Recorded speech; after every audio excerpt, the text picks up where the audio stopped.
خيانة الرسول، مرة رسول الله باعتباره يبين أحكام الله نفس الشيء.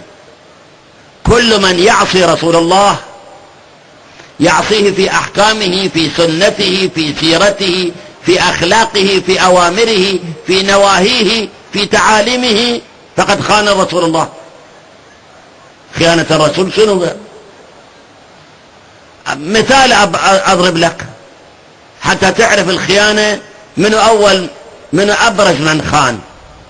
رسول الله صلى الله عليه وآله وسلم عند وفاته بإجماع المفسرين والمؤرخين والمحدثين قبل وفاته قال: ائتوني بدوات وقرطاس لأكتب لكم. شوف شو القضية قد مهمة.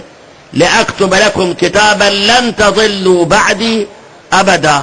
واحد من الحاضرين ما بدي أجيب اسمه، أظنكم تعرفونه، قال: إن الرجل لا يهجر حسبنا كتاب الله. هاي مو خيانة؟ بالله عليك هاي مو خيانة؟